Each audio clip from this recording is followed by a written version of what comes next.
पहला क्वेश्चन है, विश्व आयोडीन अल्पता दिवस कब मनाया गया है? तो अभी 21 अक्टूबर को विश्व आयोडीन अल्पता दिवस मनाया गया। तो इस क्वेश्चन का बी ऑप्शन सही है। अच्छा, ये मनाया क्यों जाता है? तो ये दुनिया भर में आयोडीन के सेवन के महत्व और स्वास्थ्य पर इसके प्रभाव के बारे में जागरूकता बढ़ाने के लिए मनाया जाता है। अच्छा, इसे विश्व आयोडीन अल्पता विकार दिवस के रूप में भी जानते हैं। विश्व आयोडीन अल्पता दिवस या फिर विश्व आयोडीन अल्पता विकार दिवस, ये हर साल 21 अक्टूबर को मनाया जाता है। अच्छा, अभी पुलिस स्मृति दिवस भी मनाया गया है। पुलिस स्मृति दिवस ये भी 21 अक्टूबर को मनाया जाता है। अच्छा, अक्टूबर में अब तक इतने इंपोर्टेंट डे मनाए गए हैं, जैसे 1 अक्टूबर को बुजुर्ग व्यक्तियों का अंतर्राष्ट्रीय दिवस मनाया गया। 1 अक्टूबर को ही अंतर्राष्ट्रीय कॉफी दिवस और विश्व शाकाहारी दिवस मनाया गया। 2 अक्टूबर को अंतर्राष्ट्रीय अहिंसा दिवस मनाया गया। 3 अक्टूबर को जर्मन एकता दिवस मनाया गया। 4 अक्टूबर को विश्व पशु दिवस मनाया गया। 5 अक्टूबर को विश्व शिक्षक दिवस मनाया गया। 6 अक्टूबर को विश्व सेरेब्रल पाल्सी दिवस मनाया गया। 7 अक्टूबर को विश्व कपास दिवस मनाया गया। 8 अक्टूबर को भारतीय वायुसेना का स्थापना दिवस मनाया गया। 9 अक्टूबर को विश्व डाक दिवस मनाया गया। 10 अक्टूबर को विश्व मानसिक स्वास्थ्य दिवस मनाया गया। 11 अक्टूबर को अंतर्राष्ट्रीय बालिका दिवस मनाया गया। 12 अक्टूबर को विश्व गठिया दिवस मनाया गया। 13 अक्टूबर को अंतर्राष्ट्रीय आपदा जोखिम न्यूनीकरण दिवस मनाया गया। 14 अक्टूबर को विश्व मानक दिवस मनाया गया। 15 अक्टूबर को विश्व छात्र दिवस और अंतर्राष्ट्रीय ग्रामीण महिला दिवस मनाया गया। 16 अक्टूबर को विश्व खाद्य दिवस मनाया गया। वर्ल्ड एनेस्थीसिया डे मनाया गया और एनएसजी का स्थापना दिवस मनाया गया। 17 अक्टूबर को अंतर्राष्ट्रीय अभिधम्म दिवस मनाया गया। 19 अक्टूबर को विश्व बाल चिकित्सा हड्डी और जोड़ दिवस मनाया गया। 20 अक्टूबर को विश्व सांख्यिकी दिवस मनाया गया और 20 अक्टूबर को ही विश्व ऑस्टियोपोरोसिस डे मनाया गया, वर्ल्ड ऑस्टियोपोरोसिस डे। ये जो हड्डियां कमजोर हो जाती हैं उसे ऑस्टियोपोरोसिस कहते हैं। तो वर्ल्ड ऑस्टियोपोरोसिस डे ये 20 अक्टूबर को मनाया गया और इस बार इसकी थीम क्या थी? से नो टू फ्रेजाइल बॉन्ड्स। तो अक्टूबर में अब तक इतने इंपोर्टेंट डे मनाए गए हैं, ये आपको याद रखने हैं। और मैं आपको भी बोलता हूँ, डेली मॉर्निंग में उठकर सबसे पहले अपने लिए टारगेट फिक्स करो, चाहे छोटा सा ही टारगेट फिक्स करो, लेकिन डेली मॉर्निंग में उठकर सबसे पहले अपने लिए टारगेट फिक्स करो और फिर अपना पूरा दिन उस टारगेट को अचीव करने में लगा दो। आपकी लाइफ ऑटोमेटिकली अच्छी हो जाएगी। नेक्स्ट क्वेश्चन है, भारत और सिंगापुर की वायुसेना के बीच संयुक्त सैन्य प्रशिक्षण अभ्यास कहाँ शुरू हुआ? तो पश्चिम बंगाल में कलाईकुंडा एयरफोर्स स्टेशन पर भारत और सिंगापुर की वायुसेना के बीच संयुक्त सैन्य प्रशिक्षण अभ्यास शुरू हुआ। तो इस क्वेश्चन का सी ऑप्शन सही है। अब भारत और सिंगापुर की वायुसेना के बीच है, तो ये है मैप में सिंगापुर। ये जो आपको दिख रहा है ये है सिंगापुर। सिंगापुर की कैपिटल क्या है? Singapore city. सिंगापुर की करेंसी क्या है? Singaporean dollar. सिंगापुर के प्रेसिडेंट कौन है? थरमन शनमुगरत्नम। और सिंगापुर के प्राइम मिनिस्टर कौन है? Lawrence Wong. कौन है? Lawrence Wong. अच्छा, सिंगापुर ने 16 कीटों के मानव उपभोग को मंजूरी दी है। सिंगापुर से रियल टाइम प्रेशर के लिए प्रमुख यूपीआई ऐप सक्षम हो गए हैं।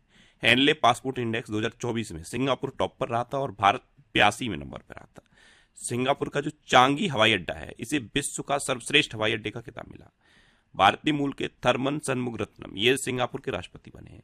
यूपीआई ने सिंगापुर के साथ मिलकर क्रॉस बॉर्डर कनेक्टिविटी लॉन्च किया है और मोबाइल डाउनलोड स्पीड टेस्ट के ग्लोबल इंडेक्स में सिंगापुर टॉप पर रहा। नेक्स्ट क्वेश्चन है, हाल ही में केंद्रीय मंत्री डॉक्टर मनसुख मंडाविया ने कहा ए श्रम का शुभारंभ किया? तो प्रेजेंट टाइम पे हमारे केंद्रीय श्रम एवं रोजगार मंत्री हैं डॉक्टर मनसुख मंडाविया। इन्होंने नई दिल्ली में ए श्रम का शुभारंभ किया। तो इस क्वेश्चन का बे ऑप्शन सही है। ये जो असंगठित क्षेत्र के श्रमिक होते हैं उनको सरकारी योजनाओं से कनेक्ट करने के लिए ए श्रम लॉन्च किया गया है और ये असंगठित श्रमिक और सरकारी योजनाओं के बीच एक ब्रिज का काम करेगा ए श्रम। नेक्स्ट क्वेश्चन है, हाल ही में जारी आर्थिक स्वतंत्रता सूचकांक 2024 में भारत कौन से स्थान पर रहा? तो अभी आर्थिक स्वतंत्रता सूचकांक 2024 जारी किया गया, इसमें अपना देश भारत 84वें नंबर पर आया। तो इस क्वेश्चन का सी ऑप्शन सही है। लास्ट ईयर इंडिया 87वें नंबर पर था, लेकिन इस बार इंडिया 84वें नंबर पर आया। अच्छा, इंडिया तो 84वें नंबर पर है और ये 165 देशों में 84वें नंबर पर है। पहले नंबर पर कौन है? पहले नंबर पर है हांगकांग। नेक्स्ट क्वेश्चन है, हाल ही में भारत और किस देश ने गोवा तट पर संयुक्त नौसैनिक अभ्यास नसीम अल बहार आयोजित किया? तो नसीम अल बहार ये एक नौसैनिक अभ्यास है, ये भारत और ओमान ने गोवा के तट पर आयोजित किया है। तो इस क्वेश्चन का बे ऑप्शन सही है। अब ओमान, तो ये है मैप में ओमान। ओमान की कैपिटल क्या है? मस्कट। ओमान की करेंसी क्या है? ओमानी रियाल और ओमान के प्रेजेंट टाइम पे सुल्तान कौन है? हैथम बिन तारिक। कौन है? हैथम बिन तारिक। अच्छा, भारत और ओमान की वायुसेना ने ईस्टर्न ब्रिज 7 युद्ध अभ्यास सफलतापूर्वक पूरा किया। भारतीय सेना की टुकड़ी ओमान में अल नजहा 5 अभ्यास में भाग लेने के लिए रवाना हुई है।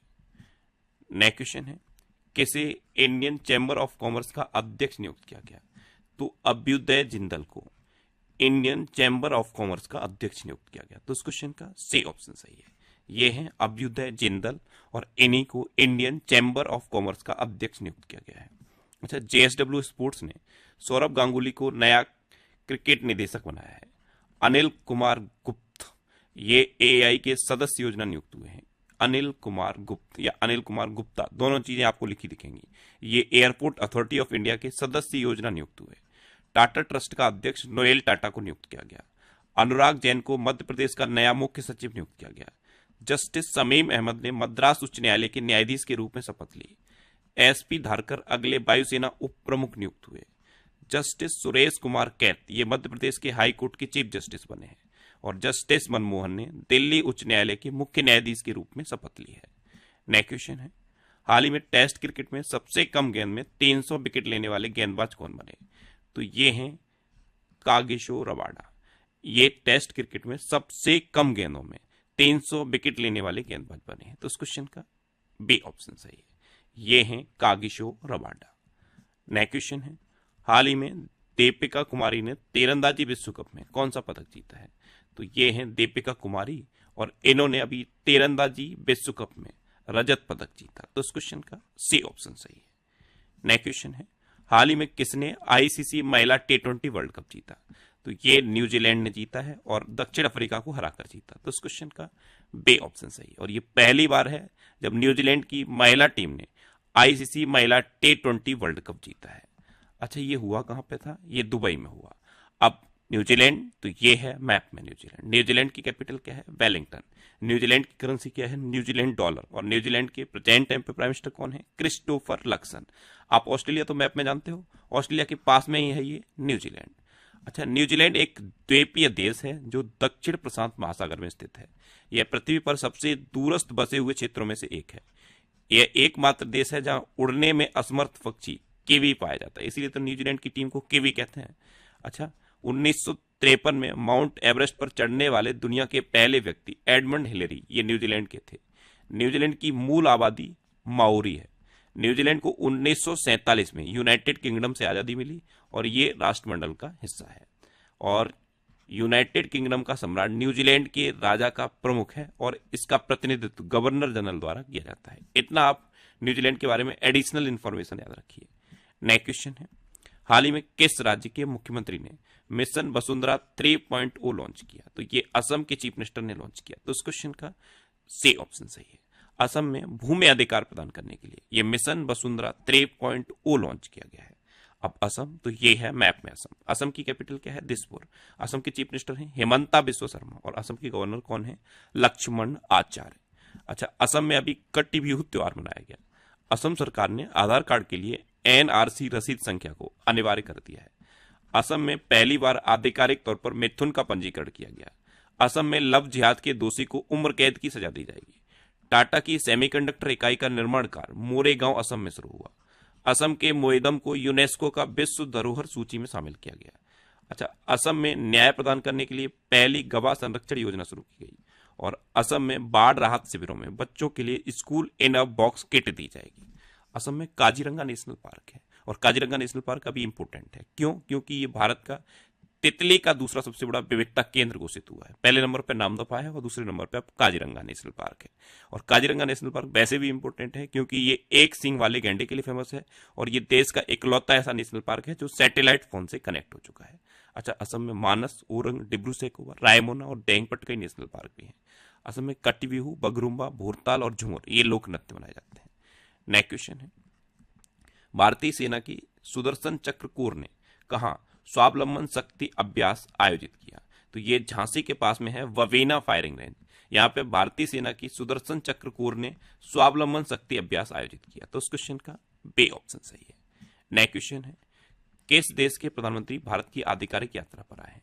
तो भूटान के प्राइम मिनिस्टर अभी भारत की आधिकारिक यात्रा पर आए, तो इस क्वेश्चन का ए ऑप्शन सही है। और इन्होंने नई दिल्ली में प्राइम मिनिस्टर मोदी से मुलाकात की है। अब भूटान, तो ये है मैप में भूटान। भूटान की कैपिटल क्या है? थिम्पू। भूटान की करेंसी क्या है? नगलरुतुम। और भूटान के प्राइम मिनिस्टर कौन है?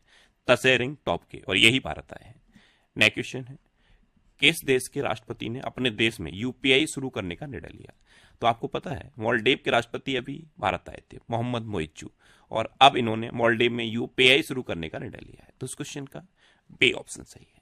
अब मालदीव, तो ये है मैप में मालदीव। मालदीव की कैपिटल क्या है? माले। मालदीव की करेंसी क्या है? मालदीवियन रुपया। और मालदीव के प्रेसिडेंट कौन है? मोहम्मद मोइज्जू। अच्छा, मालदीव ने संयुक्त राष्ट्र की हाई सीज ट्रीटी पर हस्ताक्षर किए। भारत और मालदीव ने 1000 सिविल सेवा अधिकारियों के प्रशिक्षण के लिए समझौता किया। मालदीव ने 26 जुलाई 2024 को अपनी आजादी की 59वीं वर्षगांठ मनाई। मालदीव भारत के साथ हाइड्रोग्राफिक सर्वे एग्रीमेंट खत्म करेगा। भारत मालदीव में सैनिकों की जगह टेक्निकल स्टाफ भेज चुका है। रिलायंस जियो ने मालदीव को high speed optical fibre cable से जोड़ने से संबंधित कार्य पूरा किया है। एशिया सर्फिंग चैंपियनशिप का आयोजन मालदीव में किया गया। और कोलंबो सुरक्षा कॉन्क्लेव की 7वीं डिप्टी एनएसए बैठक ये मालदीव में आयोजित हुई। नेक्स्ट क्वेश्चन है, हाल ही में किसने नई पुस्तक mountain mammals of the world लिखी है? तो mountain mammals of the world ये पुस्तक लिखी है M.K. रंजीत सिंह ने। तो इस क्वेश्चन का सी ऑप्शन सही है। बुक का नाम याद रखना और बुक के राइटर का नाम याद रखना। बुक का नाम है माउंटेन मैमल्स ऑफ वर्ल्ड और इसके राइटर हैं M.K. रंजीत सिंह। अच्छा, अभी बॉब वुडवर्ड के द्वारा लिखित पुस्तक वार लॉन्च की जाएगी। अरुंधति रॉय का पहला संस्मरण Mother Mary Comes to Me launch किया जाएगा। अनिल रतूड़ी के द्वारा लिखित पुस्तक खाकी में स्थित प्रग इसका विमोचन किया गया।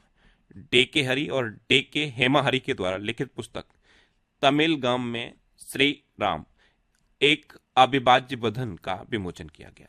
सुशील कुमार सिंधे की आत्मकथा 5 डिकेड्स इन पॉलिटिक्स का विमोचन हुआ। A Journey from Black Gold to White Gold ये पुस्तक कुलदीप गुप्ता ने लिखी है। और तरुण चुग के द्वारा लिखित पुस्तक Modi's Governance Triumph Reshaping India's Path to Prosperity का विमोचन हुआ। नेक्स्ट क्वेश्चन है, हाल ही में किसने कोयला सचिव का पदभार संभाला? तो विक्रम देव दत्त ने कोयला सचिव का पदभार संभाला। तो इस क्वेश्चन का बी ऑप्शन सही है। ये है विक्रम देव दत्त और इन्होंने ही अभी कोयला सचिव का पदभार संभाला है। अच्छा, IRFC लिमिटेड का नया CMD मनोज कुमार दुबे को नियुक्त किया गया। पार्थ प्रतिम सेन गुप्ता को बंधन बैंक का MD एंड CEO नियुक्त किया गया। S परमेश को भारतीय तटरक्षक बल का प्रमुख नियुक्त किया गया। कविता सहाय ने DGMS का पद ग्रहण किया। अजय जडेजा को जामनगर राज सिंहासन का उत्तराधिकारी घोषित किया गया। संजीव कुमार सिंगला ये फ्रांस में भारत के राजदूत बने। अजीत विनायक गुप्ते ये जर्मनी में भारत के राजदूत बने हैं। और PK गुप्ता को उत्कर्ष लघु वित्त बैंक का अध्यक्ष नियुक्त किया गया। अब लास्ट वीडियो के क्वेश्चन का आंसर।